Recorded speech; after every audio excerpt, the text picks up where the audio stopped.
Hello, good evening guys.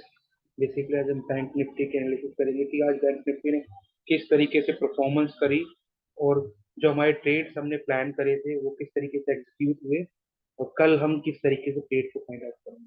ठीक है। कल हमने एक रेंज बनाई थी। ये हमारी एक रेंज है। ये बेसिकली ये एक रेंज बनाई थी हमने। ठीक है कि मार्केट इसके ऊपर क्लोज होती है। मार्केट इसके ऊपर क्लोज होती है। ये एक रेंज बनाई थी। इसके ओपन होती है इस रेंज के ऊपर। तो हम क्या करेंगे, एक कॉल प्लान करेंगे। यही हुआ। फर्स्ट कैंडल को छोड़ देते हैं। सेकंड कैंडल ने बेसिकली हमें इसके ऊपर क्लोजिंग दी और यहाँ पर हमने एंट्री किया। ठीक है। एंट्री करने के बाद हमारा पहला टारगेट था वो हमें मिल गया, 43,300। ठीक है। फिर मार्केट थोड़ी देर साइडवेज हुई। फिर अगेन हमें सेकंड टारगेट भी दे दिया हमारा, 43,400। तो मार्केट थोड़ी देर फिर साइडवेज रही और हमारा फिर अगला टारगेट भी दे दिया, 43,500। उसके बाद भी वो मार्केट ऊपर गई, अभी रेंज बना रही है। क्या पता कल भी ऊपर निकल जाए। ठीक है। तो बेसिकली आज हमारे सारे कॉल के जितने भी टारगेट थे सबके सब हिट रहे। तीनों टारगेट आज हमारे हिट हुए और आज बैंक निफ्टी में सबने बहुत अच्छा अच्छा चल पर। ठीक है। अब बात करते हैं कि कल हम किस तरीके से ट्रेड प्लान करेंगे और कल हम किस तरीके से एग्जीक्यूट करेंगे अपने ट्रेड। और सबसे इंपॉर्टेंट चीज ये है कि आपको ये भी समझना पड़ेगा कि आज जो हम पैसे ले गए हैं ये नहीं है कि अगर कल मार्केट थोड़ी बहुत साइडवेज रहती है हम सब उड़ा दें। सबसे इंपॉर्टेंट चीज है कि मार्केट के अकॉर्ड जब तक हमारे लेवल्स पे चीज नहीं आएंगी हम उसे परफॉर्म नहीं करेंगे। और जो भी ट्रेड हम प्लान करते हैं कभी भी हमेशा एक लॉट से शुरू करें। और लॉट से शुरू करने के बाद उसमें सबसे इंपॉर्टेंट चीज क्या, अगर वो डाउन साइड पे चल रहा है यानी कि लॉसेस पे चल रहा है हमारे लेवल्स की वजह तो स्टॉप लॉस हिट हो जाना चाहिए। उसके अंदर कोई क्वांटिटी ऐड नहीं होनी चाहिए। और अगर कोई विनिंग विनिंग ट्रेड चल रही है हमारी तो हम हर 10 से 15 में विनिंग ट्रेड के अंदर हम अपने लॉट्स को ऐड कर सकते हैं। ठीक है, इन फर्दर टारगेट के लिए। तो आपको ये भी समझना पड़ेगा कि ये सब जितने भी टारगेट्स हम ले रहे हैं तो उसके अंदर एक बहुत बड़ा इंपॉर्टेंट रोल ये भी प्ले होता है कि हम किस तरीके से एग्जीक्यूट करते हैं अपने ट्रेड्स को। ठीक है।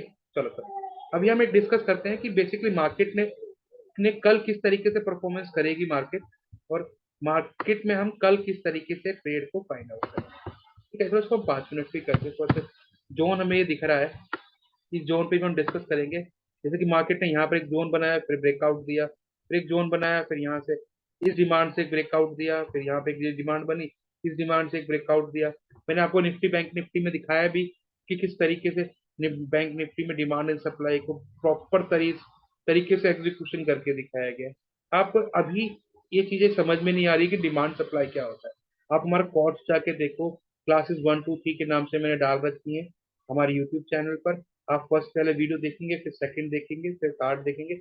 आपको आइडेंटिफाई हो जाएगा कि चार्ट रीडिंग इतना बड़ा तो रॉकेट साइंस नहीं है, आप उसे भी आराम से स्टडी कर सकते हैं। ठीक है।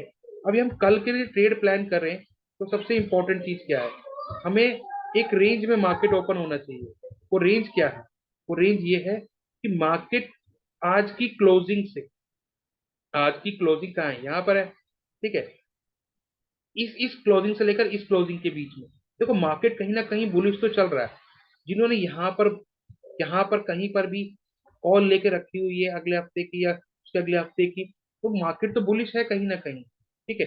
कहीं ना कहीं प्रॉफिट बुकिंग, अगर जरा सी भी प्रॉफिट बुकिंग आई तो मार्केट तो नीचे आएगा, हमारा स्टॉप लॉस खा जाएगा। अगर हम ये सोचे कि मार्केट बुलिश है हम यहाँ पर कॉल लेके बैठ जाए तो मार्केट हमारा स्टॉप लॉस खा जाएगी। और जहाँ थोड़ी सी मार्केट नीचे आई फिर हमारा स्टॉप लॉस खा जाएगी। तो सबसे इंपॉर्टेंट चीज क्या है कि एक जो ये रेंज है, रेंज कौन सी है, ये रेंज है 43,050 की से लेकर 43,550। अगर मार्केट इस रेंज में ओपन होता है, ठीक है, मार्केट इस रेंज में ओपन होता है और थोड़ी देर सस्टेन करता है और उसके बाद ब्रेकआउट देता है, अगर वो ब्रेकआउट ऊपर देता है तो मैं कॉल प्लान फिर तो मैं कॉल प्लान करूंगा। और अगर वो नहीं देता है इसी रेंज में घूमता रहता है तो मैं कॉल प्लान नहीं करूंगा, मैं ट्रेड को अवॉइड करूंगा। ठीक है। तो सबसे इंपॉर्टेंट चीज क्या है, जैसे ही वो 650 को ब्रेक करेगा और धीरे धीरे इस तरीके से ब्रेक करेगा तो मैं ये मानूंगा कि मुझे यहाँ से करीबन 150 पॉइंट का टारगेट आराम से, वो होगा हमारे पास 43,800 का। ठीक है। सेकंड टारगेट होगा हमारा 43,970। क्या? 43,970। ठीक है। और अगर ये डाउन साइड की तरफ ब्रेक होता है इस तरीके से, इस तरीके से ही ये चलता है और डाउन साइड पे ब्रेक करता है, तो यहाँ पर मैं थोड़े छोटे छोटे टारगेट प्लान करूंगा। 100 पॉइंट का मेरा टारगेट यहाँ पर भी होगा, जो होगा 43,450। ठीक है। और जैसे कि हमारी यहाँ पर 150 पे यहाँ पे कुछ सप्लाई, अगर ये सप्लाई भी ब्रेक हो जाए तो 350 भी हमें आराम से मिल जाएगा। हमारा सेकंड टारगेट क्या होगा? 43,350। ठीक है। और अगर यहाँ से कोई अच्छा ही मूव मिल गया तो यहाँ पर ये डिमांड भी ब्रेक हो जाती है हमारी, ये सप्लाई भी, ये जो डिमांड से ये ब्रेक होती है, तो इस डिमांड तक तो प्राइस फिर आराम से आ जाएगा, दैट इज 43,150, एक साइकोलॉजिकल। ठीक है। ये तो बात हो गई कि अगर मान लीजिए मार्केट थोड़ा साइडवेज रहता है और यहीं से हमें कहीं ना कहीं अप साइड या डाउन साइड का मूव मिलता है, और अगर इन केस थोड़ा सा भी डाउन खुलता है तो हम क्या करें? डाउन खुलने के साथ साथ सबसे इंपॉर्टेंट चीज, मैं एक आपका सिनेरियो बता देता हूँ। तो 43,800 है ना, वहां पर एक स्ट्रॉन्ग वहां पर एक स्ट्रॉन्ग सप्लाई है। कहां पर? दिस लेवल पे। अगर मार्केट यहाँ डायरेक्टली गैप अप हो जाती है, क्या हो जाती है? डायरेक्टली गैप अप हो जाती है, तो मैं यहाँ पर पुट में इंटरेस्टेड हूँ। अगर मार्केट यहाँ पर, चार्ट को क्लीन कर देता हूँ ताकि आपको समझ में आ जाए। अगर अगर बेसिकली यहाँ पर डायरेक्टली मार्केट यहीं पर ओपन होती है तो मैं यहाँ पर, थोड़ी देर मार्केट यहाँ सस्टेन करती है तो मैं यहाँ पर पुट में इंटरेस्टेड हूँ कि यहाँ से अगर डाउन आई तो यहाँ पर एक अच्छा मूव मिलने की संभावना है। मैं तो ये कहता हूँ ये 43,600 और 43,500 तक के मूव आराम से। ठीक है। तो यहाँ पे हम एक पुट प्लान कर सकते हैं। अगर आप निकलती है तो एक हम थोड़ा थोड़ा देर वेट करके, अगर आप निकलती है एक जोन बना के इस तरीके से, तो फिर आप निकलती है 43,900, 970, या फिर 44,000 भी आराम से देखता। और अगर डायरेक्टली गप अप होके सीधे ऊपर ही चलती रही भैया, तो मैं ट्रेड को अवॉइड करूंगा, क्योंकि मैं इस तरीके से, आज हमने पैसा ठीक ठाक बना लिया है। ठीक है। और आज के साथ साथ अगर कल मार्केट एक ही तरफ चल के जो रुझान बनाती है तो मैं बहुत छोटे लॉट की क्वांटिटी नहीं। ठीक है। आज बड़े लॉट में हम काम नहीं करेंगे, जैसे आज हमने स्टार्टिंग में एक एक लॉट करते करते करते करते कितने लॉट ऐड कर दिए।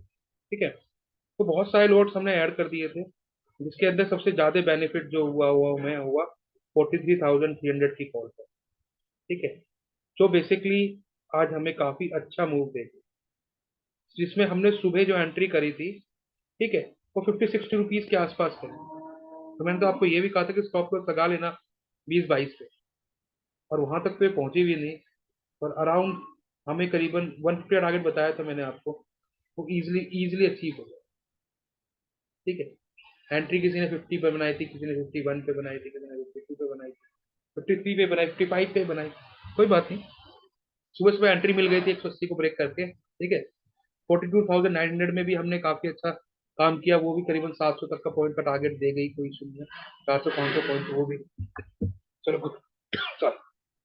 और अगर मान लीजिए गैप डाउन खुलता है, तो गैप डाउन खुलने की संभावना है कि ये 450 तक या 4-5 50 तक गैप डाउन खुले, या फोर यहाँ तक 450 तक गैप डाउन खुले, तो यहाँ पर बेसिकली मैं थोड़ी देर वेट करने के बाद कॉल प्लान करने की जरूरत है। ठीक है।